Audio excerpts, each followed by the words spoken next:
Special person ఇంటర్వ్యూలో భాగంగా ఈరోజు మనతో పాటు యాకుత్పుర కాన్స్టిట్యున్సీ బీజేపీ నాయకులు, గతంలో ఎంఐఎం ఎంబీటీ పార్టీలకు ముచ్చెమటలు పట్టించినటువంటి హిందుత్వవాది నక్కనబోయిన వీరేంద్ర యాదవ్ మనతో పాటు ఉన్నారు. నమస్తే అన్న. ఈ మధ్య కాలంలో బంజారా హిల్స్ పెద్దమ్మ తల్లి ఆలయాన్ని కూల్చివేయడం పట్ల కొంతమంది మాత్రమే స్పందించారు.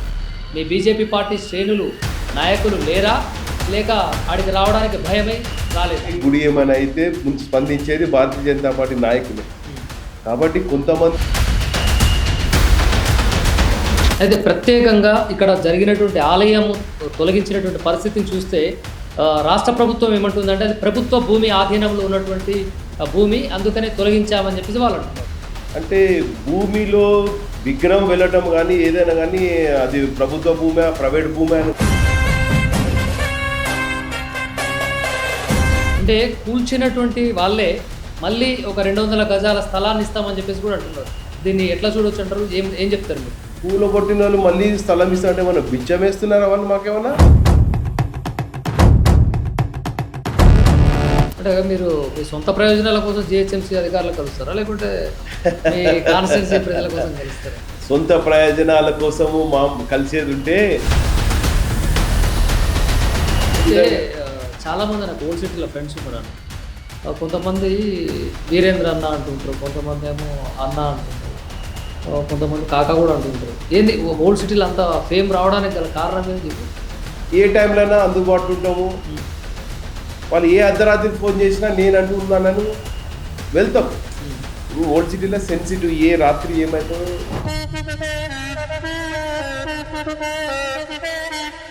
అంటే టెర్రరిస్ట్ అనేది కాదు, ఎన్నికల్లో వ్యూహంగా అని కొంతమంది కూడా అంటారు. నరేంద్ర మోదీకి సంబంధించినటువంటి వాళ్ళే ఇదంతా ఒక కుట్రపూరితంగా కూడా చేశారనేది కూడా ఆరోపణలు కొన్ని వార్తలు. ఇప్పుడు పహల్గామ్లో ఇప్పుడు మన కాశ్మీర్లో దొరికిన టెర్రరిస్టులు అందరూ.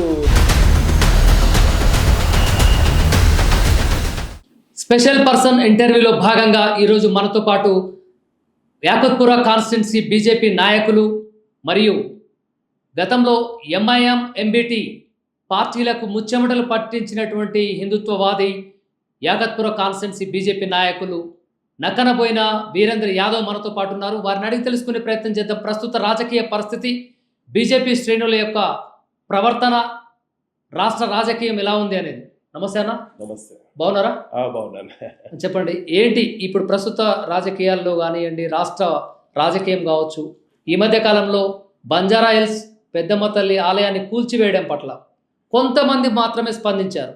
మీ బీజేపీ పార్టీ శ్రేణులు నాయకులు లేరా, లేక ఆడికి రావడానికి భయమై రాలేదా? ముందలుగా హిందుత్వవాది అని మీరు ఏదైతే చెప్పినారో దానికి అన్ని ఒకటి సమాధానం ఏంటంటే భారతీయ జనతా పార్టీ నాయకులు మట్టుకే గుడి ఏమైనా అయితే ముందు స్పందించేది భారతీయ జనతా పార్టీ నాయకులే. కాబట్టి కొంతమంది అట్లా అని కాదు. తెలంగాణ రాష్ట్రంలో ఏ గుళ్ళకి ఏ చీమ చిటుకన్నా ముందరికి వచ్చేది భారతీయ జనతా పార్టీ నాయకులే. బంజారాస్లో ఏదైతే జరిగిందో చాలా బాధాకరము. అక్కడ స్పందించినట్టే ఆ టైంలో కొంచెం వర్షాలు పడ్డాయి. ఆ వర్షాలు పడ్డప్పుడు నాయకులు వచ్చినారు, రాలేదని కాదు, కానీ అక్కడ పోలీసు ఏదైతే కంట్రోల్ చేసిందో పెద్ద నాయకులు రానిచ్చారు. మరి కార్యకర్తలని వాళ్ళని ఆపడం జరిగింది. మరి తలుచుకుంటే భారతీయ జనతా పార్టీ వరదలాగా కార్యకర్తలు వస్తారు. మొత్తము మరి ఏదైతే బంజారాస్ జుబ్లీస్ మొత్తం స్పందించిపోతుంది ఎక్కడక్కడ. కాబట్టి మాది ఒక డిసిప్లిన్ పార్టీ, ఒకరికి ఇబ్బంది చేయదు. వారి ఏదైతే ప్రజల కోసము, ప్రజల పట్ల, హిందువుల పట్ల, అట్లాగే దేశం పట్ల ఏమైనా జరిగితే స్పందించే పార్టీ ఏకైక పార్టీ భారతీయ జనతా పార్టీ నాయకులు. అయితే ప్రత్యేకంగా ఇక్కడ జరిగినటువంటి ఆలయం తొలగించినటువంటి పరిస్థితిని చూస్తే రాష్ట్ర ప్రభుత్వం ఏమంటుందంటే అది ప్రభుత్వ భూమి ఆధీనంలో ఉన్నటువంటి భూమి, అందుకనే తొలగించామని చెప్పేసి వాళ్ళు అంటున్నారు. అంటే భూమిలో గుడి వెళ్ళటం అంటే విగ్రహం వెళ్ళటం కానీ ఏదైనా కానీ అది ప్రభుత్వ భూమి ప్రైవేట్ భూమి అని కాదు కదా.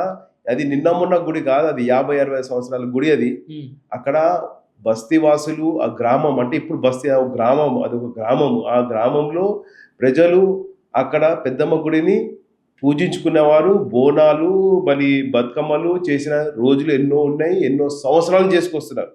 అక్కడ చూస్తున్నారు కదా, అలా ఇంటి వెళ్ళిపోయేదే వాళ్ళ ఇంటి దేవత అనేది చెప్తారో ఆ దేవత విగ్రహాన్ని కదిలించారని రాత్రి పగులు ఏడ్చుకుంటూ కూర్చుంటున్నారు అక్కడ మహిళలు. మీరు చూశారు ఎంత గోసతో వర్షంలో అలాగే తడుచుకుంటూ మా మా గుడి ఇలా ఈ విధంగా మా గ్రామ దేవత ఈ విధంగా అట్లా గుడిని కూల్చారని ఏడుస్తూ చిన్నలుగా మహిళలు పెద్దలు అందరూ ఎంత ఘోష అనుభవించినారు ఆ వారం రోజులు. అంటే ఈ ఈ బాధ అనేది అసురు ఉసురి ప్రభుత్వాన్ని తగులుతుంది. దాని వెనుక ఎవరైతే సూత్రధారులు ఉన్నారో, గుడిని ధ్వంసం గుడిని నేలపాలు చేసినారో, నిజంగా చెప్తున్నా వారికి దాని తగ్గట్టు తప్పకుండా ఆ పెద్దమ్మ తల్లి వారిని ఏ విధంగా బుద్ధి చెప్పాలో ఆ విధంగా బుద్ధి చెప్తుంది. కాబట్టి నేను ఒకటే చెప్తున్నా, చేసింది చాలా తప్పు.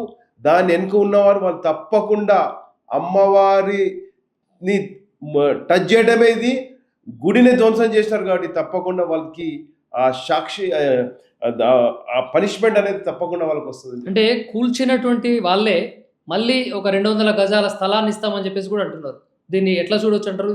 ఏం చెప్తారు మీరు? కూలగొట్టిన వాళ్ళు మళ్ళీ స్థలం ఇస్తారంటే ఏమన్నా బిచ్చం వేస్తున్నారా వాళ్ళు? మాకేమన్నా అది మా స్థలము, మా భూమి, మా గుడి. అర్ధరాత్రి దొంగల్లాగా వచ్చి కూలగొట్టినారు. ఆ గుడి మాది, ఆ స్థలం మాది. ఏ విధంగా అయితే కూలగొట్టినారో స్థానిక ఎమ్మెల్యే నిద్రపోతున్నా నేను అడుగుతున్నా. స్థానిక ఎమ్మెల్యే ఆ బస్తీ వాసులందరూ ఇంటిమేషన్ ఇస్తే ఆయనకి ఏమాత్రం చీమ గుట్టినట్టు లేదు. అక్కడ వచ్చి అక్కడ ప్రజల మధ్యలో ఉండి స్పందించి మరి ఈ గుడికి ఏమైంది, ఎట్లా, ఎవరు చేసారు, ఎవరు ఎంఆర్ఓ పిలిపియాలే. మరి ఓట్లు వేసుకున్నప్పుడు ఏ విధంగా అడిగి వచ్చి నువ్వు అక్కడ ఓట్లు వేయించుకున్నావు నాయక? స్థానిక ఎమ్మెల్యే నిద్రపోతున్నా నేను అడుగుతున్నా. ప్రజలు 5 రోజుల నుంచి వర్షంలో తడుచుకుంటూ మహిళలు అంతా ఇస్తుంటే మీడియా అంతా మొత్తం అక్కడే ఉంటే ఎమ్మెల్యే నిద్రపోయిండా? ఎమ్మెల్యే ఎక్కడ పోయిండు? అక్కడ ఉన్న పోలీస్ వ్యవస్థ ఉండి అంతా కంట్రోల్ చేస్తుంది. మరి ఎంఆర్ఓ చేస్తున్న ఆ అరాచకం అనేది ఆయనకు తెలియదా? ఆయన ఎమ్మెల్యే కాదా? కాబట్టి ఇది అంత ఒక ప్రీ ప్లాన్డ్ యాక్టివిటీ. భూ కబ్జాదారులు అందరు కలిసి దాన్ని ఆ గుడిని చేస్తే ఒక పెద్ద వెంచర్ చేయొచ్చు. మరి దాని వెనక ఎంతమంది లావాదేవీలు ఉన్నాయో. కాబట్టి ఒకటే చెప్తున్నాను, మీరు భూమి ఇస్తారని దానం చేస్తారా? అది మా భూమి, మీరు ఇవ్వకపోతే దాని అంతు మేము చేస్తాం. ఎందుకంటే ఇప్పుడు ఏ విధంగా మీరు 200 గజాలు ఇస్తామని చెప్తున్నారో, స్థానిక ఎమ్మెల్యే మరి జిహెచ్ఎంసీ మేయరు ఏదో ప్రభుత్వానికి అర్జీ పెట్టుకొని 150 200 గజాలు, 200 కాదు, ఇది కాదు, ఆ 1000 గజాలు 2000 గజాలు మా గుడి మేము పెద్ద చేసుకుంటాము. మీరు గ్రామ దేవత అని ఏదో చిన్న గుడి అనుకుంటున్నారు. చాలా పవర్ఫుల్ టెంపుల్ అది. ఏ విధంగా మీరు రాత్రి విగ్రహం మీరు షిఫ్ట్ చేసినారో అక్కడ యాక్చువల్ చూస్తే అది చేసిన వారికి తప్పకుండా అది ఆ పవర్ అనేది వాళ్ళకి తెలుసు త్వరలో. కాబట్టి ఒకటే చెప్తున్నా, మీరు ఇప్పుడు ఎలక్షన్స్ వచ్చినా, ఇప్పుడు నిన్ననే సుప్రీంకోర్టు ఒక ఇచ్చినారు కదా, ఎవరైతే పార్టీలు మారిరో ఆ ఎమ్మెల్యేలు అందరూ మళ్ళీ ఎలక్షన్స్లో దిగాలి.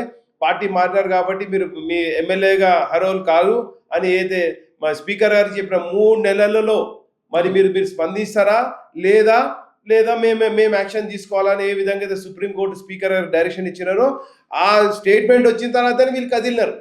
అంత ముందర అసలు ఎమ్మెల్యే అక్కడ కనపడలే, మేయర్ మాట్లాడలే. అంటే వీళ్ళకి ఎలక్షన్లు ముఖ్యము, పదవులు ముఖ్యము. కాబట్టి ప్రజల బాధ కాదు, ప్రజల సెంటిమెంట్ కాదు, ఏదో అభివృద్ధి వైపు లేదు. వీళ్ళు ఎంతవరకు లావాదేవీలు, వాళ్ళ సీటు, నోట్లు, వాళ్ళ పదవిలు, వాళ్ళ కుటుంబాలు, ఈ పార్టీలు ఏవే ఉన్నాయో ఇక్కడ ఉన్న నాయకుడు, ఈ స్థానిక ఎమ్మెల్యే కళ్ళు తెరవాలే. తప్పకుండా ఓడిస్తాము, హిందువులందరం ఏకమవుతాము. ఈ గుడిని ఏ విధంగా మీరు కూల్చి మళ్ళీ కట్టిస్తామని చెప్తున్నారో, మీరు కట్టించినా భూమి ఇచ్చినా మిమ్మల్ని మాత్రం మళ్ళీ సీట్లో కూర్చున్నది లేదు. హిందువులందరూ ఏకమవుతారు, మీ సంగతి చెప్తారని చెప్తున్నారు. అయితే అక్కడ స్థానిక ఎంఆర్ఓ అక్కడ ఉన్నటువంటి భక్తుల్ని కూడా ఇక్కడ ఈ యొక్క ఏరియాలో 2 లక్షల రూపాయలు గజం నడుస్తుంది అనే మాట కూడా అనడం జరిగింది. అప్పుడు మీరు ఇవ్వండి అమ్మా, ఆ భూమి మీకు ఇస్తామని చెప్పేసి కూడా ఒక మాట అన్నదే అని చెప్పేసి వార్తలు వినపడుతున్నాయి. దీన్ని ఈ మాట అనాల్సినంత అవసరం ఆమెకి ఏముంది? ఎందుకు అనాల్సి వచ్చింది? దీన్ని ఏం చెప్తారు మీరు? ఏం చెప్పాలనుకుంటారు?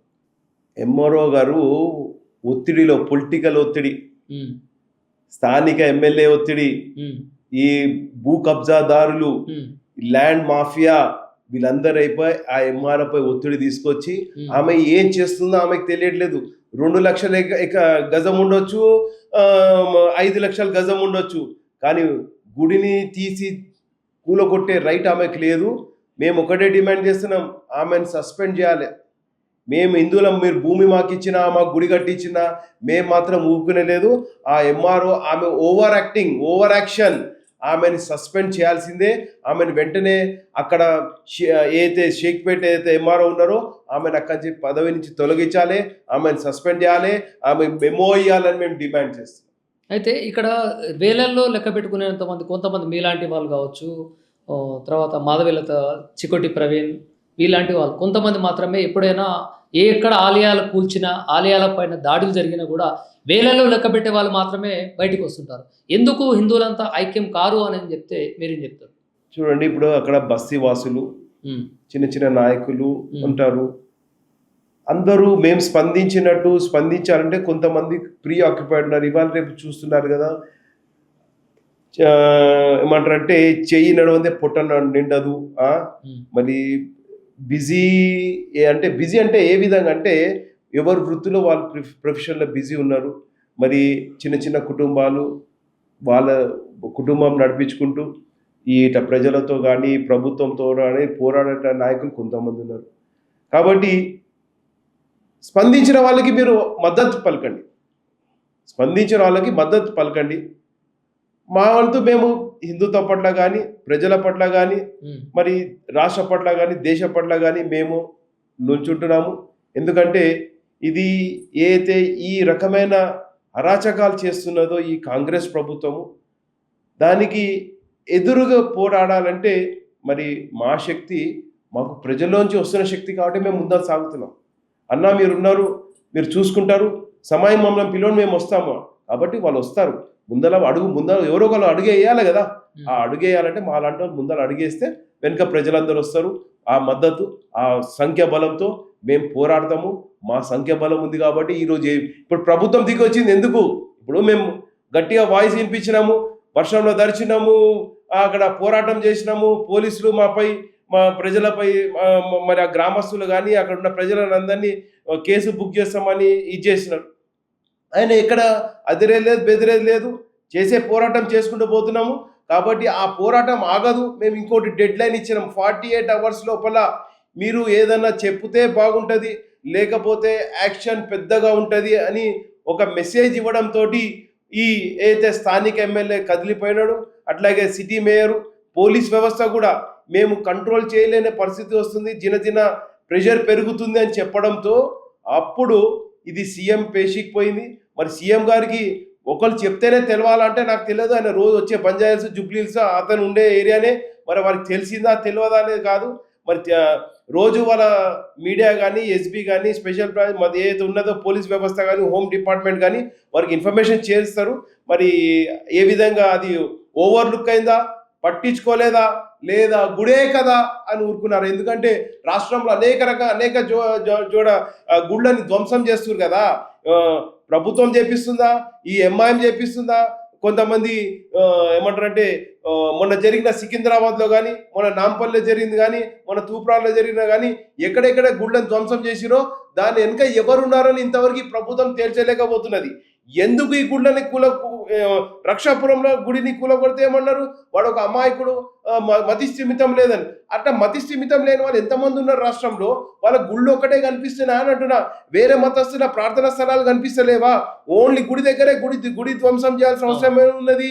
అంటే వీళ్ళు మతి స్థిమితం లేదని ఒక చెప్పుకుంటూ కొన్ని గుళ్ళని టార్గెట్ చేసి హిందువులని బెదిరిస్తూ, యువకులని బెదిరిస్తూ, మరి ఈ విధంగా ఇక్కడ మీరు గమనించాల్సింది ఏంటంటే ఈ యొక్క ఆలయం కూల్చివేత ప్రభుత్వ అధికారులు చేసింది తప్ప వేరే వాళ్ళు ఎవరు చేయలేదు. ఇది గమనించాలి మీరు. అంటే అదే చెప్తున్నా, భూ కబ్జా ఇది ఒక మాఫియా, ల్యాండ్ మాఫియా. ఇది ఒక ల్యాండ్ మాఫియా.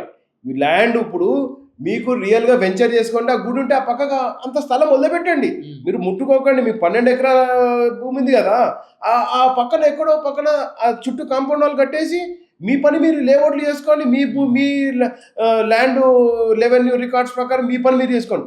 కూల్చాల్సిన అవసరం ఏమొస్తుంది అంటే సినిమాలో చూస్తాం, షాపింగ్ మాల్లోనే వచ్చే బస్తీని కొట్టాలి, గుళ్ళను కూల కొట్టాలని అయితే సినిమాలో చూస్తామో అది రియల్గా ఇప్పుడు జరిగింది. అంటే వీళ్ళు ఒక పెద్ద ల్యాండ్ మాఫియా. ఈ ల్యాండ్ మాఫియాకి ఎంఆర్ఓ గారు కలిసినారు, స్థానిక ఎమ్మెల్యే కలిసినారు, కాంగ్రెస్ పార్టీ ప్రభుత్వం కూడా అందులో ఇన్వాల్వ్ అయిందని చాలా క్లియర్గా తెలుస్తుంది. అంటే మీరు ప్రధానంగా ఏం కోరుతున్నారు? మీరు హిందువులుగా ఉన్నారు, తర్వాత బీజేపీ పార్టీలో ఉన్నారు. అక్కడ ఆలయం కూల్చేసినటువంటి అధికారులు కానీ ప్రభుత్వం ఏమి ఇవ్వాలనుకుంటున్నారు? మీ డిమాండ్ ఏంటి? ఇప్పుడు మాకు ఒకటి ఉన్న గుడిని కూలగొట్టినారు, అది ఫస్ట్ తప్పు వాళ్ళది. ఎక్కడైనా ఏ మతస్థ గుడిలు ఏవైతే ఉన్నాయో నోటీస్ లేకుండా కూల్చడం అనేది ఏం చేయాలనుకుంటారు? ఇప్పుడు ఏం చేయాలంటే మేము ఒకటే చెప్తున్నాము, మాకు మీరు ఇచ్చే 150-200 గజాలు మాకు అవసరం లేదు. మీరు చేసిన దానికి మాకు 1000 గజాల పైన ఇవ్వాలి, మాకు కాంపౌండాలు కట్టాలి, టెంపుల్ కట్టాలి, విగ్రహం పునఃప్రతిష్టాపన చేయాలి, మొత్తం ఇది చేయాలి. ఎండోమెంట్స్ కి హ్యాండ్ ఓవర్ ఇవ్వద్దు. అది ఏ విధంగా ఎండోమెంట్స్ హ్యాండ్ ఓవర్ చేయగా గతంలో ఏ విధంగా గుడిని వ్యవహరించారో అదే విధంగా నడవాలి. 80% ఎండోమెంట్స్ హ్యాండ్ ఓవర్ ఇవ్వద్దు. ఆ గుడిని పర్ఫెక్ట్ గా మెయింటైన్ చేయాలి. ఎవరికైనా ఇస్తే వాళ్ళు నడిపిస్తారు. మీరు ఏ విధంగా అయితే ఎండోమెంట్స్ చెప్పి దాని గురించి ఫండ్స్ లాగి మీరు ఏ విధంగా చేస్తున్నారో ఆ రోజులు పోయినాయి. కాబట్టి స్థానికంగా బస్తీవాసులు, ఆ కులదేవత, మరి అక్కడ ఉన్న బస్తీవాసులందరూ వాళ్ళు పెద్ద ఎత్తున మరి ఎన్ని పూజలు చేస్తున్నారు.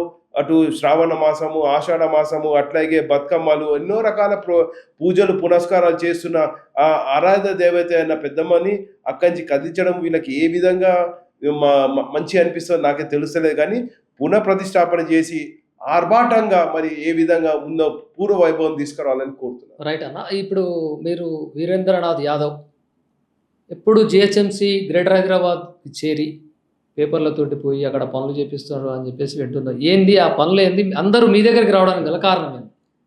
ఎందుకు అన్నిసార్లు జిహెచ్ఎంసీకి పోవాలంటే ఎందుకు అధికారులను చూడాలనిపిస్తుందా, లేకుంటే అధికారులతోటి మాట్లాడాలనిపిస్తుందా? ఏంది ఆ కథ?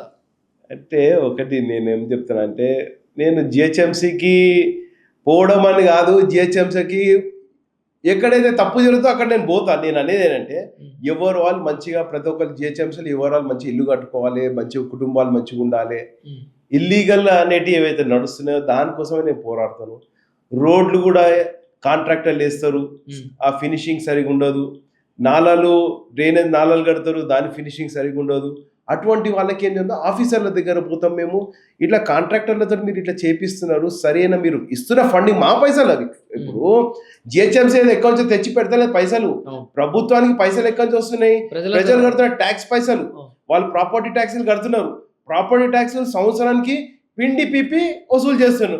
ఒక నెల రోజు లేట్ అయితే పెనాల్టీ వేస్తున్నారు. మరి పెనాల్టీ పైసలు కూడా మీరు వసూలు చేస్తున్నప్పుడు సరైన రోడ్లు, సరైన డ్రైనేజ్ వ్యవస్థ, మంచి నీరు, మురుగులేని నీరు, మంచి నీరు ఇవ్వాలి కదా, స్ట్రీట్ లైట్స్ ఇవ్వాలి కదా, మరి పార్కులు మంచి పార్కులు ఇవ్వాలి కదా.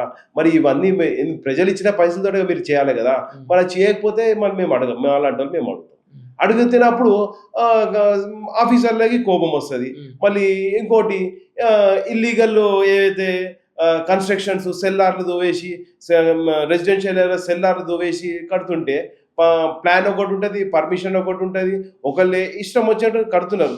ఓల్డ్ సిటీలో స్పెషల్గా ఈ ఎంఐఎం ఏదైతే ఎమ్మెల్యేలు ఉన్నారో ఆ జగా అంతా ఇష్టం వచ్చినట్టు ఇల్లీగల్ రోడ్ ఎన్క్రోచ్మెంట్ గల్లీలలో ఉన్నదే చిన్న చిన్న నారో లైన్స్, దాంట్లో ఎన్క్రోచ్మెంట్ అయిపోయి ఇల్లీగల్ కన్స్ట్రక్షన్స్ చేస్తుంటే దానికి మనము ఆఫీసర్లకి కనువిప్పి చేసి ఈ టౌన్ ప్లానర్లు ఎవరైతే ఉన్నారో మొన్న మేము చేసిన దానికి సిటీలో అందరు టౌన్ ప్లానర్లు అందరినీ మార్చేసారు.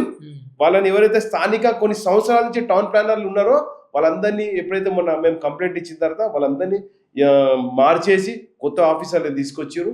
సరే చూద్దాం మరి ఏ విధంగా ముందలు సాగుతుంది. అంటే మీరు మీ సొంత ప్రయోజనాల కోసం జిహెచ్ఎంసీ అధికారులకు కలుస్తారా, లేకుంటే మీ కాన్స్టిట్యున్సీ ప్రజల కోసం కలుస్తారా?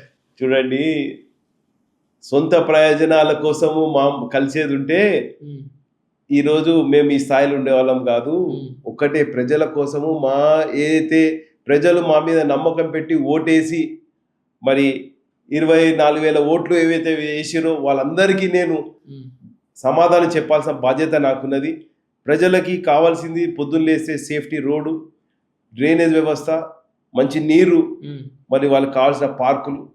సో ఈ విధంగా ఉంటేనే మరి అదొక మంచి నాకు యాకత్పుర అనే కాన్స్టిట్యున్సీని ఒక మోడల్ కాన్స్టిట్యున్సీగా, ఒక బెస్ట్ కాన్స్టిట్యున్సీగా తీసుకురావాలని ఎంతో ప్రయత్నం చేస్తున్నా. ఆ కళ ఎప్పుడు నెరవేరుతుందో చూడాలి.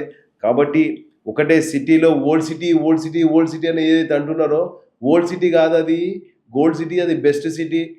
ఒక అన్నిటికీ దగ్గరున్న సిటీ. ప్రజలందరూ ఏమనుకుంటారంటే ఈ ఓల్డ్ సిటీలో ఇల్లులు అమ్ముకొని ఆ గచ్చిబౌలి అటేటో పోదాం అనుకుంటున్నారు. నేను ప్రజలకు అందరికీ ఒకటి చెప్తున్నా, ఓ హిందూ ప్రజలారా మీరు కళ్ళు తెరుచుకోండి. ఓల్డ్ సిటీలో ఓన్లీ ఒక మతస్థులే కాదు, హిందువులు కూడా ఉంటున్నారు. హిందువులు ఉండడం వల్లే అక్కడ గుళ్ళు ఉన్నాయి. అక్కడ పొలిమేర పోచమ్మ ఉంది, మైసమ్మ ఉంది, లాల్ దర్వాజా మైసమ్మ ఉన్నది. మరి ఈ విధంగా గుళ్ళని కాపాడుకోసం మనం ఉందాం. మరి మన పూర్వులు ఇక్కడ గుళ్ళు కట్టిర్రు. ఈరోజు ఏదో పాష్ అయినామా, లేకపోతే పిల్లల్ని పెద్ద చదువులు దగ్గర ఆడికి పోతున్నామంటే ఈ నుంచి పబ్లిక్ ట్రాన్స్పోర్ట్ ఉన్నది. ఓల్డ్ సిటీకి మెట్రో ఇయ్యండాయా బాబో అని ఎన్ని సంవత్సరాలు పోరాడుతున్నాము.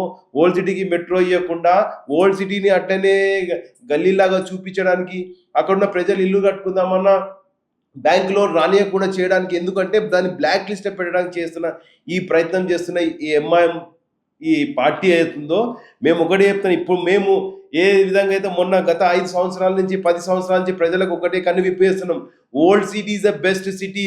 ఈ వరదలు వస్తే ఏ రోజు ఓల్డ్ సిటీ మునగదు. ఏదైతే కొత్తగా డెవలప్ అయిన సిటీస్ ఏవైతున్నాయో, గచ్చిబౌలి, తెల్లాపూర్ ఏవైతే ఇవి అంటున్నారో, ఆడ మునుగుతున్నాయి ఇల్లు, ఆడ విల్లాలు మునుగుతున్నాయి. ఓల్డ్ సిటీలో ఎప్పుడు ఇల్లులు మునగలే. అంత బెస్ట్ ఉన్నది. ఎందుకంటే అక్కడ డ్రైనేజ్ వ్యవస్థ కానీ ఏదైనా బాగున్నది, అవుట్లెట్స్ బాగుంది. కాబట్టి నేను ఒకటే ప్రజలందరికీ చెప్తున్నా, అరే బై ఓల్డ్ సిటీలో ఇల్లులు అమ్మకండి, ఓల్డ్ సిటీలో ఉండండి. అన్నిటికీ కన్వీనియంట్, షాపింగ్ కానీ, ఎయిర్పోర్ట్ కానీ, మాకు ఓల్డ్ సిటీకి ఎయిర్పోర్ట్ దగ్గర, అన్నిటికీ హైవేలకు దగ్గర. కాబట్టి ఈ విధంగా చాలా మంది నాకు ఓల్డ్ సిటీలో ఫ్రెండ్స్ ఉన్నారు అన్న. కొంతమంది వీరేంద్ర అన్న అంటుంటారు, కొంతమంది ఏమో అన్న అంటుంటారు, కొంతమంది కాకా కూడా అంటుంటారు. ఏంది ఓల్డ్ సిటీలో అంత ఫేమ్ రావడానికి గల కారణం ఏంది చెప్పు. ఆ రహస్యం చెప్తే కొంతమంది నాయకులు కూడా ఇంకొంతమంది వాళ్ళు కూడా వాళ్ళ కాన్ఫిడెన్స్లో చేసుకుంటారు కదా. ప్రజలు మనని ఇష్టపడతారు అంటే వాళ్ళకి మనం దగ్గర ఉన్నాము, ఏ టైంలోనా అందుబాటులో ఉంటాము. వాళ్ళు ఏ అర్ధరాత్రి ఫోన్ చేసినా నేను అంటూ ఉన్నానని వెళ్తాం. ఇప్పుడు ఓల్డ్ సిటీలో సెన్సిటివ్, ఏ రాత్రి ఏమవుతుందో, ఎక్కడ ఏమి ఇబ్బందులు అవుతాయో, కాబట్టి సెన్సిటివ్. అర్ధరాత్రి ఫోన్ వచ్చిందంటే వెళ్ళిపోవటమే, ముందర వెనక చూడకుండా. ఎందుకంటే బస్తీలలో యువకులు కానీ అక్కడ పడే ఇబ్బందులు అంటే చిన్న చిన్న గొడవలు జరుగుతుంటాయి. పిల్లలు వాళ్ళందరినీ మనము భద్రంగా చూసుకోవాలి. మనకు ఒక బాధ్యత ఉన్నది పార్టీ తరఫు నుంచి కానీ, ఒక నాయకుడిగా కానీ. మరి అక్కడ స్థానికంగా మనం ఉంటున్నాం కాబట్టి హ్యుమానిటీ కూడా, ఇప్పుడు పబ్లిక్ రిలేషన్ మనం మెయింటైన్ చేస్తాం. సో ఏ జరిగినా మనము స్పందిస్తాము.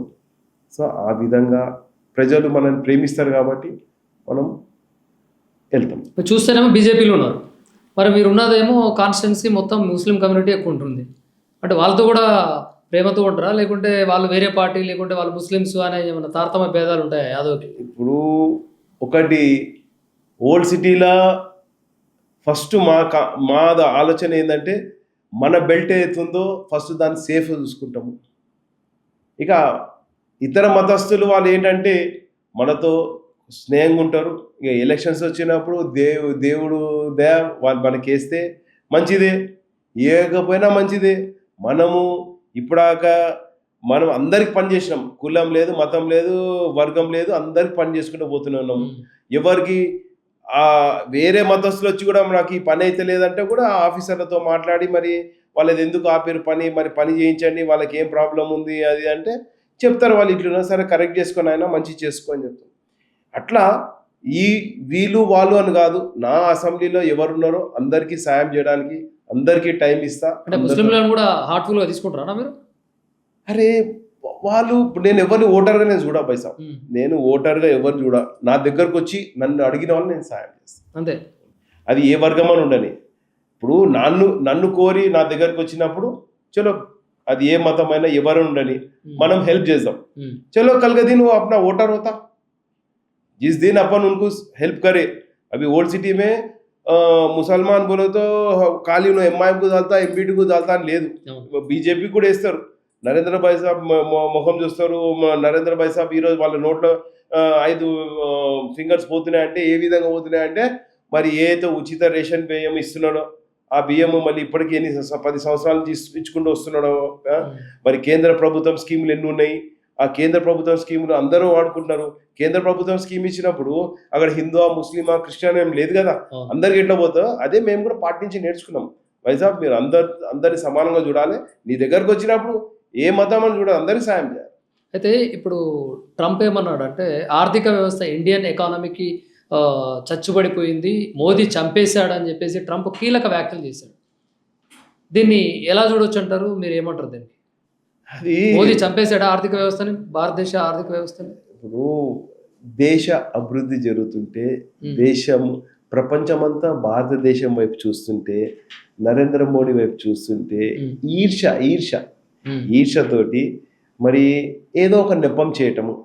మొన్న ఇండియా పాకిస్తాన్ బాగా జరుగుతుంది, ఆపరేషన్ సింధూరు, నేను సీజ్ ఫైర్ చేసిన అని చిందులు తొక్కుతున్నాడు చిన్నపిల్లోడు, నేనే ఆపిపించిన. అరే నేను ఎవరు రమ్మన్నారు, నీ దగ్గరకు వచ్చినామా జర ప్రాబ్లమ్ సాల్వ్ చేయమని మేము అడిగితేమా? మేము నువ్వే తల దూసి అది అంటివి. మేము అన్ని కొట్టేసినాం. సింధూర్ ఆపరేషన్లా మేము ఎవరైనా అడిగి మేము వార్ చేస్తామని చెప్పినామా, లేకపోతే మీరు వార్ చేయమని చెప్తే వార్ చేసినామా? పహల్గామ్లో వచ్చి పేరు అడిగి నువ్వు హిందూ ముస్లిమా అని అడిగి చంపితే మరి మనమందరం దేశంలో మన రక్తం ఎట్లా మసులుతుంది? నువ్వు హిందూ అవసరం వస్తే బట్టలు ఇప్పి కూడా చూసినారు ఈ కొడుకులు. మరి ఇటువంటి కొడుకులను మనం వదిలిపెడతామా? సో నరేంద్ర మోడీ సాబ్ ఒకటి అయిపోయిన ఆపరేషన్ సింధూర్ అని ఆపరేషన్ చేసి ఏ విధంగా ఈ టెర్రరిస్ట్ స్థావరాలను పెంచి పోషిస్తున్న ఈ పాకిస్తాన్, అంటే టెర్రరిస్ట్ అనేది కాదు, ఎన్నికల్లో వ్యూహంగా అని కొంతమంది కూడా అంటున్నారు.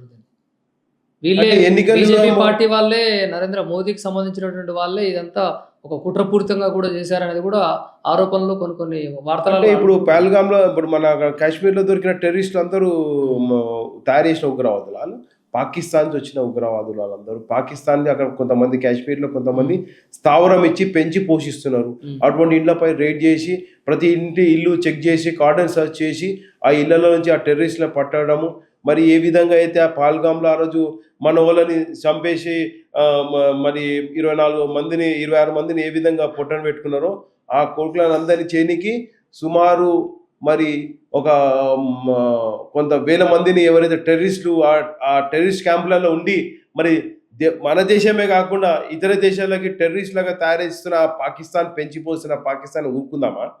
ఇంతకుముందు కాంగ్రెస్ ప్రభుత్వం ఉంది, అయ్యో కొడితే అయ్యో ఈడ కొట్టిందని మళ్ళీ ఆడకొట్టిన ఎన్ని సిటీల ఇండియాలో ఎన్ని సిటీలలో బాంబులు వెళ్ళినాయి, ఢిల్లీ బాంబే ఎంతమంది అమాయక ప్రజలు చనిపోయారు. మరి అప్పుడు కాంగ్రెస్ ఏం చేసింది? ఏమైనా ఇట్లాంటి సర్జికల్ ఫైర్ చేసిందా, ఏమైనా వార్ పెట్టుకుందా, ఏమైనా ఫైటింగ్ చేసిందా, లేదు వీళ్ళేమన్నా పాకిస్తాన్ ఆక్యుపైడ్ కాశ్మీర్లో పోయి ఏమన్నా ఎయిర్ ఇప్పుడంటే సర్జికల్, అప్పుడు ఎయిర్ నుంచి ఏమైనా బాంబింగ్ చేసిరా? అరే చేత కాదు, ఆర్మీ వాళ్ళ జవాన్ల తలకాయలు కోసి చుట్టూ తీసుకుపోయిన రోజే మీరు ఏం వార్ చేయలేకపోయినారు. ఆర్మీ జవాన్ల తలకాయలు తీసుకుపోయి మేము వీళ్ళని చంపినామని చెప్పినానే ఏం చేయలేకపోయారు.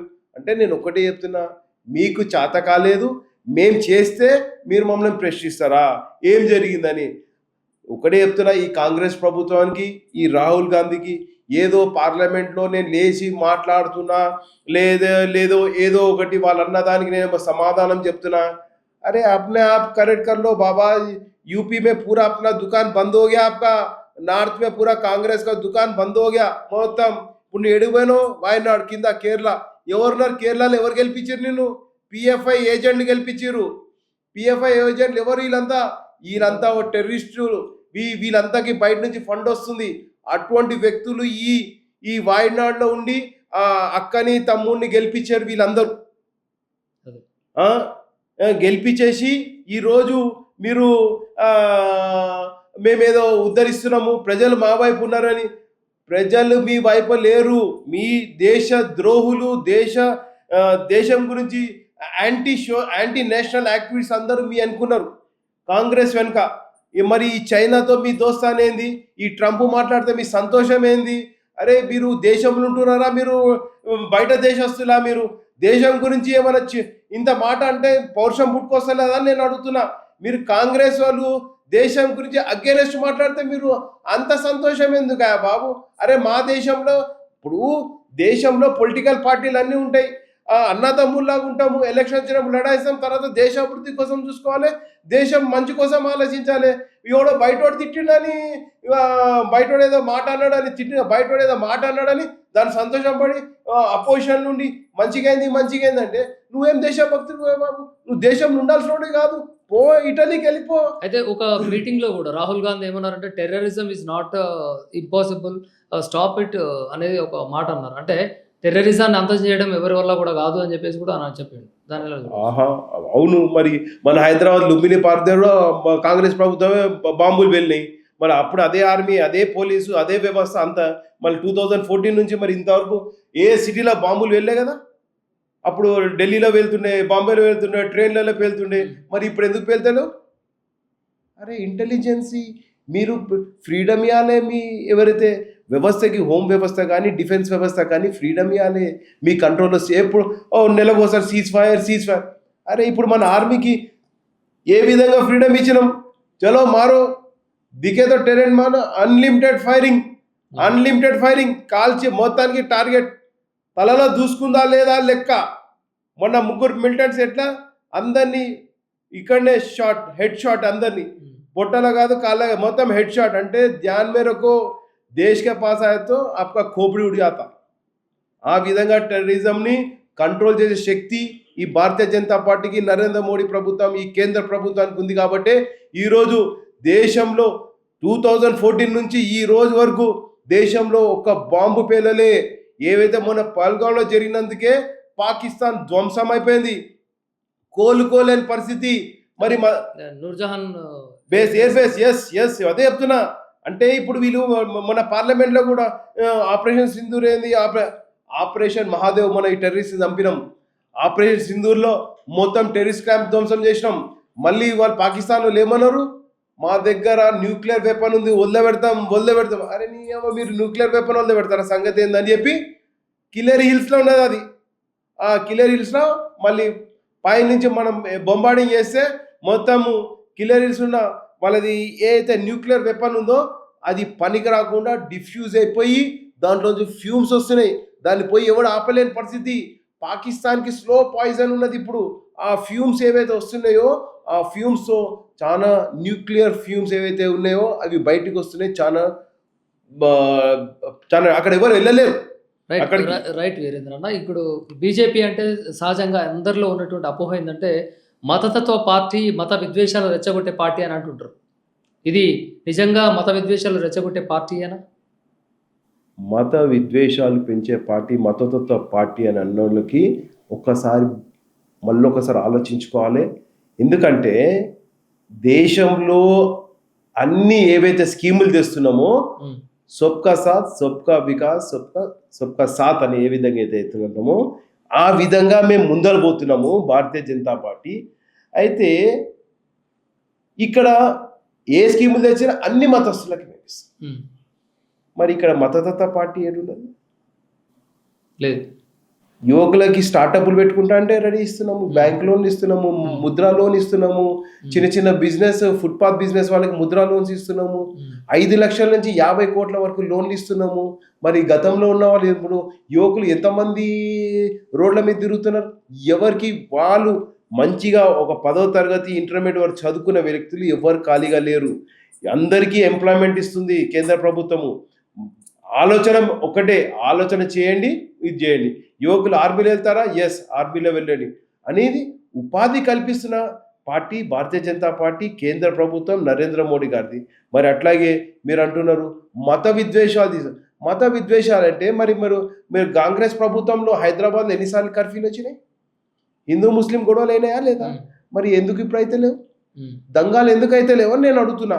మరి గతంలో ఢిల్లీలో అవుతుండే, ఇంకో చోట అవుతుండే, కాశ్మీర్లో రాళ్ళు కొడుతుండే యువకులు. మరి ఇప్పుడు ఎందుకు రాళ్ళు కొడతలేరు? కాశ్మీర్లో ప్రతి ఇంటి పైన దేశ జెండా ఉన్నది. ఇప్పుడు ఇంత ముందర దేశ జెండా కూడా పెడుతుండేనా?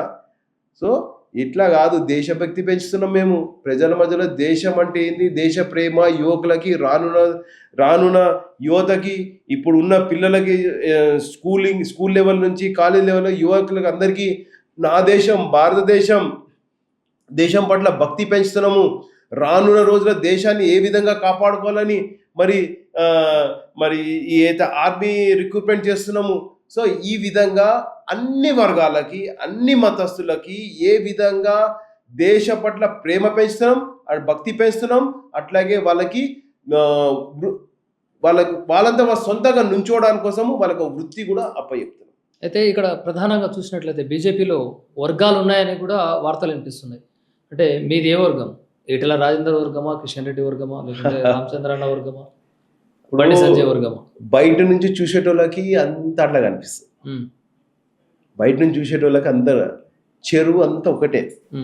చెరువులో ఏమైనా ముక్కలు ఉంటాయి ఎవడన్నా? చెరువు అంటారు దాన్ని ఏమన్నా? అంతా చెరువే. మాదంతా మొత్తం ఒకటే, మాదంతా కుటుంబం, మాదంతా ఒకటే కుటుంబం. అంటే బీజేపీ పార్టీలు ఉన్నారు కాబట్టి అట్లా అంటుర్రా? లేలే, మాది కుటుంబము, భారతీయ జనతా పార్టీ కుటుంబము, అందరూ ఒకటి. ఎవరు పార్లమెంట్ వాళ్ళు చూసుకోవాలి, ఎవరు అసెంబ్లీ చూసుకోవాలి. Yes, definitely. ఇప్పుడు ఈ సికింద్రాబాద్ పార్లమెంటు, ఇది మల్కాజీ పార్లమెంటు, ఎవరు పార్లమెంట్లో ఎవరు కార్యకర్తనో వాళ్ళు చూసుకోవాల్సిన బాధ్యత వాళ్ళకు ఉంటుంది. అంతే తప్ప వర్గం అనేది, ఇప్పుడు నిజామాబాద్ ఉంది, నిజామాబాద్ ఎంపీ ఆయన చూసుకుంటాడు, కరీంనగర్ ఎంపీ చూసుకుంటాడు. అట్లా ఎవరు పార్లమెంట్ వాళ్ళు చూసుకోవాలి. అట్ ద సేమ్ టైం ఏ కార్యకర్తకి ఇబ్బంది కావద్దు. మొత్తానికి భారతీయ జనతా పార్టీ ఒక కుటుంబము, అందులో అందరూ సమానమే, ప్రతి ఒక్కరు. బీజేపీ పార్టీ అనేది ఒక నాయకుడికి అర్ధబలాన్ని చూస్తుందా, లేకుంటే ప్రజాబలాన్ని చూస్తుందా? ఏదైనా టికెట్ ఇవ్వాలన్నా, ఒక పదవి ఇవ్వాలన్నా? బీజేపీ టికెట్ ఇవ్వాలంటే ఫస్ట్ కార్యకర్తగా వ్యవహరిస్తున్న అతనికే టికెట్ ఇస్తుంది. కార్యకర్తగా ఎవరైతే కార్యకర్తగా ప్రజల మధ్యలో ఉండి ప్రజల మమేకమై ప్రజలతో కలిసి పనిచేస్తున్న వారికి, ప్రజల పట్ల ఆలోచన ఉన్న వ్యక్తిని, అటువంటి వ్యక్తికి పార్టీ టికెట్ ఇస్తుంది. కాబట్టి సడన్గా ఎక్కడి నుంచో ఊడొచ్చిన వారికి ఇవ్వదు. ఇచ్చినా అంటే వారు గతంలో కొంచెం సర్వీస్లో ఉండాలి. అంటే సర్వీస్లో అంటే పేద ప్రజలకు కానీ, లేదా ఒక హిందూ ఆర్గనైజేషన్ కానీ, లేదా ఒక దీర్ఘకాలంలో ఒక మంచి ప్రోగ్రామ్స్ చేసి దేశభక్తితో ఉన్న వారికి తప్పకుండా టికెట్. ఈ మధ్య కాలంలో బీజేపీ పార్టీకి చెందినటువంటి గోషామహల్ ఎమ్మెల్యే రాజా సింగ్ మీ పార్టీ బీజేపీ పార్టీకి సభ్యత్వానికి రాజీనామా చేశారు, పార్టీ నుంచి వెళ్ళిపోయారు. తిరిగి మళ్ళీ వస్తానని కూడా అంటున్నారు. మీ పార్టీ వారిని స్వాగతిస్తుందా, లేకుంటే ఏం చెప్తుంది? అదే చెప్తున్నాను మీకు. బీజేపీ కుటుంబంలో ఉన్నవారు బయటికి వెళ్తే బయట జరుగుతున్న అన్యాయాల్ని, అక్రోశాలు చూసి తట్టుకోలేరు. మరి వారి కుటుంబానికి రావాల్సిందే. ఎందుకంటే ఇక్కడున్న భారతీయ జనతా పార్టీ కుటుంబంలో అందరినీ అన్న తమ్ముళ్ళలాగా, అందరికి ఒకటే రకమైన భావజాలం. దేశం, భక్తి, ప్రజల సేవ, అన్యాయంని వ్యతిరేకించటము, ఎక్కడైతే మహిళలకు ఇబ్బంది జరుగుతుందో అక్కడ ఈ కాన్సెప్ట్, ఈ ఆలోచన ఉన్న వారందరూ భారతీయ జనతా పార్టీ. కాబట్టి పార్టీలో బయటికి పోతే కూడా మళ్ళీ వాళ్ళకి పార్టీ వైపు మనసు గుంజుతుంది. కాబట్టి ఆయన రాజాసింగ్ గారు రావటం మాకేం అభ్యంతరం లేదు. ఆయన రావచ్చు ఎనీ టైం. మా అధిష్టానం నిర్ణయిస్తుంది. కొన్నిసార్లు తల్లి పిల్లలని మందలిస్తూ ఉంటారు. ఆ విధంగా తల్లి ప్రేమ, భారతీయ జనతా పార్టీ అందరినీ కొడుకులాగా, బిడ్డల్లాగా అందరిని చూస్తారు. కొన్నిసార్లు జరిగినప్పుడు తల్లి ఏ విధంగా కొంచెం చేస్తారో ఆ విధంగా కొన్నిసార్లు అవుతుంది. అయితే ఈ మధ్య కాలంలో అంటే కొత్తగా నూతనంగా ఎన్నికైనటువంటి రామచంద్రరావు గారు, వారితో మీ సన్నిహితం ఎలా ఉంటుంది? కొత్తగా రాష్ట్ర బాధ్యతలు స్వీకరించారు, వారి వ్యక్తిత్వం ఎట్లాంటిది? రామచంద్రరావు గారు is a very high profile person. ఆయన ఆల్ ఇండియా లెవెల్లో కూడా చాలా గుర్తింపున్న వ్యక్తి. దీర్ఘకాలం నుంచి ఆయన ఏబీపీ నుంచి వారు పార్టీలో ఉన్నారు. ఏబీపీ స్టూడెంట్ క్యాడర్ దగ్గర నుంచి అట్లాగే బీజేఎం చేసినారు, బీజేపీలో ఉన్నారు, లీగల్ సెల్, సుప్రీంకోర్టు ప్యానల్లో ఉన్నారు, అట్లాగే ఆల్ ఇండియా లెవెల్ లీగల్ దాంట్లో ఉన్నారు. అట్లా వారికి దేశంలో ఉన్న పెద్ద పెద్ద నాయకులు పరిచయము, రాష్ట్రం లెవెల్లో పరిచయాలు ఉన్నాయి. మంచి వ్యక్తి. ఏ కార్యకర్తకైనా మంచిగా కలుస్తారు. ఏదో హడావిడిగా అన్నట్టు కాకుండా పర్సనల్గా మాట్లాడతారు, అన్నీ చేస్తారు. అట్లాగే మా పార్టీలో ఏ ఒక్క లీగల్ ఇష్యూస్ వచ్చినా ఫస్ట్ అప్రోచ్ అయ్యేది ఆయననే. ఇప్పుడు ఆయన రాష్ట్ర నాయకులు అయ్యారు. గతంలో ఏ ఇష్యూస్, పొలిటికల్ ఇష్యూస్ వచ్చినా, ఎలక్షన్స్లో ఇష్యూస్ వచ్చినా, ఎలక్షన్లో లీగల్ ఇష్యూస్ వచ్చినా వారు ప్రతి ఒక్కదానికి వారి దగ్గర సమాధానం ఉంది. వారు అంత ధీటుగా ఏమంటారు లీగల్ యాక్టివిటీస్. మొన్ననే మీరు చూశారు, డిప్యూటీ సీఎం గారు జస్ట్ టంగ్ స్లిప్ అయినందుకే వారికి నోటీస్ పంపించారు. మళ్ళీ దాని గురించి ఇంతవరకు స్పందన లేదు. బట్టి విక్రమార్కే నోటీస్ పంపించారు, లీగల్ నోటీస్ పంపిస్తే దానికి ఇంతవరకు స్పందన లేదు ప్రభుత్వం దగ్గర నుంచి. సో ఆ విధంగా is very strong at legal, at the same time is very ఏమంటారు అంటే సాఫ్ట్గా ఉన్నాడు. మనిషి చూడడానికి సాఫ్ట్గా ఉంటారు కానీ డిసిషన్స్ ఆర్ వెరీ టఫ్. నూతనంగా రామచంద్రరావు గారు రాష్ట్ర బాధ్యతలు స్వీకరించిన తరుణంలో అలాయ్ బలాయ్ చైర్పర్సన్ అయినటువంటి బండారు విజయలక్ష్మి గారు అక్కడికి వారిని సత్కరించడానికి, అభినందనలు తెలియజేయడానికి, శుభాకాంక్షలు తెలియజేయడానికి అక్కడికి వచ్చారు. అక్కడ ఎప్పుడు చూసినా కూడా అంటే అందరినీ పలకరింపు కానివ్వండి, ఆత్మీయతతో పలకరిస్తుంటారు ప్రతి ఒక్కరిని, చిన్న పెద్ద తారతమ్య భేదాలు లేకుండా, కుల మతాలు తేడా లేకుండా, ధనవంతులు పేదలు అనే తేడా లేకుండా ప్రతి ఒక్కరిని ఒక పలకరింపుని ప్రేమతో ఆప్యాయతతో పలకరిస్తుంటారు. బండారు విజయలక్ష్మి గారి గురించి మీరు చెప్పాలనుకుంటే ఏం చెప్తుంటారు వారి గురించి ఒక మాట? వారితో మాకు సన్నిహితం దగ్గర, కానీ వారు చూసినప్పుడల్లా నాకు ఒకటే అది, విజయలక్ష్మి గారు అంటే చాలా ప్రోగ్రామ్ కలిసినాము, అలేబలే ప్రోగ్రాము, మళ్ళీ నాంపల్లిలో కొన్ని ప్రోగ్రామ్స్ జరుగుతుంటాయి, అట్లాంటి కలుస్తాం. కానీ ఆమెను చూసి ఎందుకో నాకు సుష్మా స్వరాజ్ గారు గుర్తుకొస్తారు. సింప్లిసిటీ ప్లస్ ఆమెను చూడగానే సుష్మా స్వరాజ్ గారు ఇట్లా కళ్ళలో కనిపిస్తుంది. అంటే ఆ వ్యక్తిలో ఆ రకమైన కామ్గా ఆలోచన, అంత పెద్ద కేంద్ర మంత్రి బిడ్డ, గవర్నర్ బిడ్డ అయినా కూడా చాలా సింపుల్సిటీ. ఆమె యొక్క గ్రూపిజం కానీ అట్లా చేయడం, అదే ఆ లెవెల్లో ఉన్న ఎవరు ఉంటే ఏమవుతారంటే ఒక 10 కార్లు పెట్టి, కాన్వాయ్ పెట్టి, హంగామా చేసి, ఏడిపోయిన ఇట్లా ఏమంటారంటే గర్వంగా అట్లా తల ఎత్తుకొని, ఆమె చాలా వెరీ సింపుల్ గ్రౌండ్. ప్రతి ఒక్కరితోటి షేక్ హ్యాండ్ ఇస్తుంది, ప్రతి ఒక్కరితోటి ఇట్లా చేసి మాట్లాడుతుంది, మంచిగా అనిపిస్తుంది. అంటే ఏ మాత్రం గర్వం లేని వ్యక్తిలాగా అనిపిస్తుంది. ఒక మాట చెప్పాలంటే బీజేపీ తెలంగాణ ఎన్టీ ఆడపడుచు అనుకోవచ్చు. ఎస్ అంటే డెఫినెట్లీ ఇప్పుడు మొత్తము బీజేపీలో ఉన్న మహిళలందరూ ప్రేమిస్తారామని, అట్లాగే మేము కూడా యాజ్ ఏ క్యాడర్గా మేము మొత్తం భారతీయ జనతా పార్టీలో మంచిగా ఆమెని మంచి వెల్కమ్ చేస్తాం. ఎందుకంటే ఆమె ఎటువంటి గర్వంగా ఏదో కేంద్ర మంత్రి కూతురులాగా కానీ గవర్నర్ బిడ్డలాగా ఎప్పుడు వ్యవహరించలేదు. చాలా సింపుల్సిటీ. అంటే అట్లా బీజేపీ పార్టీ కోసము పాటుపడాలి, తన వంతు సాయం చేయాలి అనేటువంటి ఒక మహిళకి ఇంతవరకు ఎందుకు బీజేపీ పార్టీ ఒక అవకాశం ఇవ్వలేకపోతుంది అంటే ఏమంటారు? అంటే పార్టీ అవకాశం అంటే సమయం, దేనికైనా సమయం ఉంటుంది, సమయం కోసం వెయిట్ చేయాలి. పార్టీలో ఒకటే మనది కుటుంబ పాలన లేదు, ఆమె ఇండివిజువల్గా గ్రో అవుతుంది, ఆ ఇండివిజువల్గానే గ్రో అవ్వాలి. సో ఆ ఇండివిజువల్ గ్రోత్ వచ్చినప్పుడు డెఫినెట్ పార్టీ వెల్కమ్ చేస్తుంది. అంటే బండారు దత్తాత్రేయ గారికి ఉన్నటువంటి పేరు కావచ్చు, వారు చేసినటువంటి సేవ కావచ్చు, యాజ్ ఏ గతంలో కానీ ఇంతకుముందు ఇప్పుడు గవర్నర్గా వారికి ఉన్నటువంటి బీజేపీలో కూడా ఒక పేరు అంటూ వాళ్ళకి బ్రాండ్ ఇమేజ్ ఇది బండారు అనేదానికి. ఇప్పుడు ఆ వంశము, ఆ రక్తము బండారు దత్తాత్రేయ రక్తమే కాబట్టి ప్రజలకు కూడా సేవ చేస్తుంది అనే భావన. అదే చెప్తున్నా మీకు, అదే చెప్తున్నా. వేరే పార్టీకి భారతీయ జనతా పార్టీకి డిఫరెన్స్ అదే. తండ్రి పేరు చెప్పి తల్లి పేరు చెప్పుకొని ఏ నాయకులు ముందలు రారు. భారతీయ జనతా పార్టీ లోపల అడుగు పెడుతున్నాం అంటే వాళ్ళు ఇండివిజువల్. ఇప్పుడు మీరు ఎగ్జాంపుల్ బండారు విజయలక్ష్మి గారు చెప్పినారు, ఆమె ఒక గవర్నర్ బిడ్డలాగా ఏ రోజు పార్టీలో అడుగు పెట్టడానికి వీల్లేదు, ఆమె రాదు కూడా అలాగా. ఆమె సింపుల్ సిటీగా ఒక కార్యకర్త లాగా, ఒక మహిళా కార్యకర్త లాగా ఒక నేను అదే షాక్ అయినా. ఒకరోజు అడిగాను ఏంటండి అని అంటే, నేను ఒక కార్యకర్త అని చెప్పారు తప్ప ఎలాంటి ఒక పదవి అనేది చెప్పలేదు. వస్తుంది, షాక్ అయినా, పదవి వస్తుంది.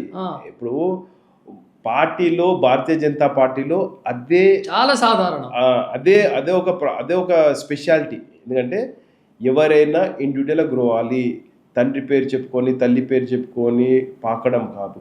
మీరు ఇండివిజువల్గా మీరేంటి చూపించుకొని మీరు పదవి తెచ్చుకొని మీరు ఈ ప్రజల సేవలో ఉండండి. రైట్ అన్న. ర్యాపిడ్ ఫైర్ ఒక్కటే మాటలో చెప్పండి, ప్రధాని నరేంద్ర మోదీ దేశం ఇంత భద్రత ఉందంటే వారు ఉండడం వల్ల. రైట్. తెలంగాణ రాష్ట్ర సీఎం అయోమయం, ప్రజల అయోమయంలో పెట్టినారు. కేసీఆర్ కేసీఆర్ ఫామ్ హౌస్కి అంకితం. రైట్. ఇది మరో స్పెషల్ గెస్ట్తో మేము ముందుంటారో చూస్తూనే ఉండండి. నమస్తే.